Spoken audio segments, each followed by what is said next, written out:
Gray is currently behind bars for the murders of his wife, Chantel Atkins, Tina Carter, and Kush Kazemi.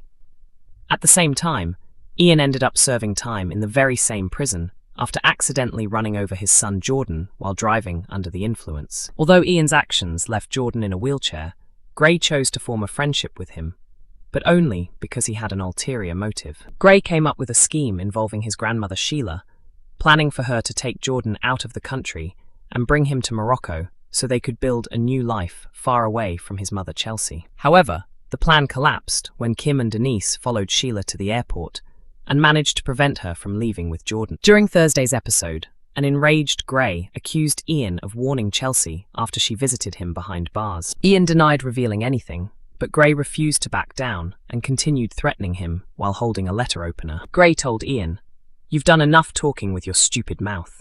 All I wanted to do was keep my boy safe from the poison she was dripping in his ear." A terrified Ian replied, "Look, I did everything you told me to do, okay? I didn't know anything to tell anyone, did I?" Ian attempted to activate the emergency alarm, but Gray shoved him onto the ground before issuing another threat. Trying to calm Gray down, Ian appealed to his emotions and explained that his own children had once been taken by their mother, leaving him in agony because he did not know whether he would ever see them again. Gray then opened up about his feelings, saying, "Last week, when I saw Jordan, I could only see Chelsea.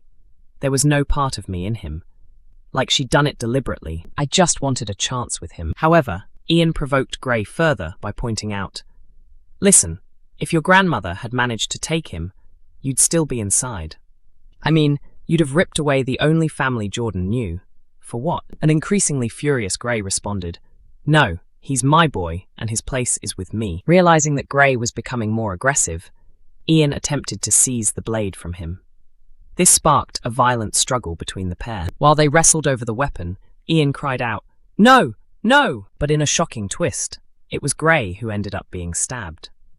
He gradually collapsed onto the floor before telling Ian, "Tell Jordan I love him." Gray was immediately taken to hospital, while Ian became worried that he could receive a longer prison sentence over the incident, even though he insisted that he had acted in self-defense. The police later informed Ian that they would need to wait and see whether Gray survived before deciding what action to take against him. The dramatic scenes followed a recent, ridiculous continuity mistake that left BBC viewers frustrated. Earlier in the week, Chelsea visited Ian in prison, only to be stunned when she unexpectedly came face-to-face with her former husband and convicted killer, Gray. A heated confrontation followed, with Gray deliberately telling Chelsea that his grandmother Sheila was taking their son Jordan out of the country. As prison security officers dragged Chelsea away, she screamed, "I will kill you," before collapsing to the floor in tears. The guards then escorted Gray back towards his cell as the iconic Duff Duff theme played. However, despite the intense scenes, many BBC One viewers were left questioning how Gray had managed to enter the visitors area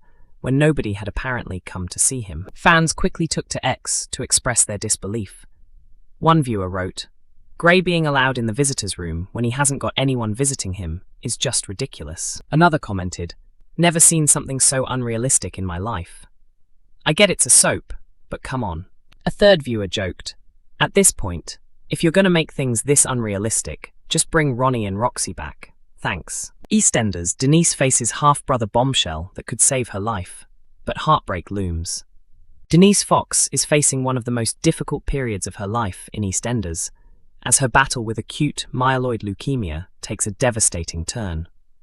Just when her family fears they may be running out of options, an astonishing family discovery could provide Denise with one final chance of survival. Denise's long-lost half-brother, Darnell Larson, is set to make his debut in Albert Square, bringing a major new twist to the emotional storyline.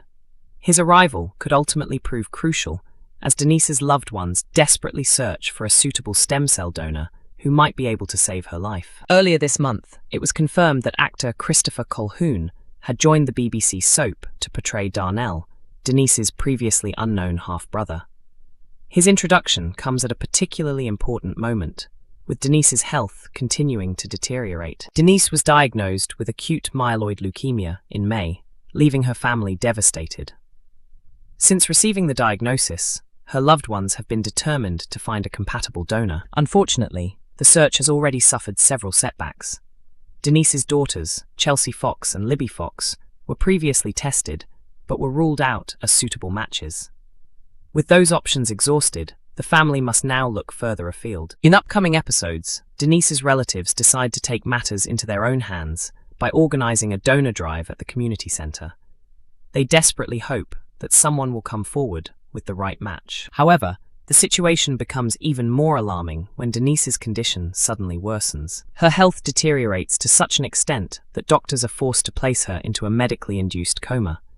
For her family, the development is terrifying, and they are left fearing that they could lose Denise before a suitable donor can be found. Just when hope appears to be disappearing, an unexpected discovery changes everything. A previously overlooked clue from an ancestry website reveals that Denise has a half-brother she never knew existed.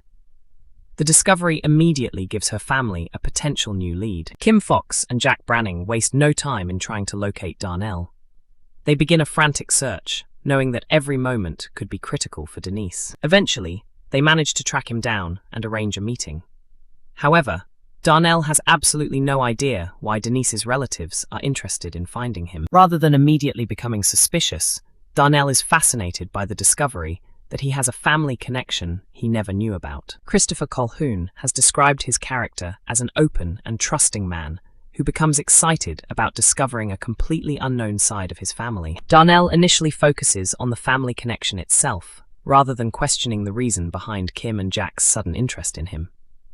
He is especially intrigued by the possibility of meeting relatives he never knew existed. However, Darnell is completely unprepared for the devastating truth. When he finally learns that Denise is seriously ill and that his arrival could potentially be connected to her treatment, he is left shocked and overwhelmed. The situation becomes even more difficult when Darnell agrees to visit Denise in hospital. Although he is willing to meet his newly discovered half-sister, the emotional reality of the situation quickly becomes too much for him. Darnell eventually makes a hurried exit, leaving Denise's family worried that they may have lost their best remaining opportunity. Importantly, Darnell is not simply angry because Kim and Jack failed to tell him the full story. Instead, he struggles to cope with the enormity of what has suddenly been placed in front of him. He has only just discovered that Denise exists, and almost immediately he is confronted with the possibility that she could die unless he helps her. There is another layer to Darnell's reaction too. As the storyline develops, viewers will discover that hospitals are connected to painful and triggering experiences from his past. This helps explain why he finds Denise's situation particularly difficult to handle. Meanwhile, there is a brief moment of happiness when Denise finally wakes from her medically induced coma. Her loved ones are relieved to see her conscious again, believing for a moment that the worst may have passed. Unfortunately, that relief is short-lived. Doctors soon deliver more bad news, explaining that Denise's treatment is not working as successfully as they had hoped. As a result, the need to find a suitable stem cell donor becomes even more urgent. For Jack, the discovery of Darnell becomes impossible to ignore. He knows that Darnell could represent a rare source of hope for Denise, and he becomes increasingly determined to persuade him to come forward and help. EastEnders is broadcast on BBC One from Monday through Thursday at 7:30 p.m, while the latest episodes are available to watch on BBC iPlayer from 6 a.m.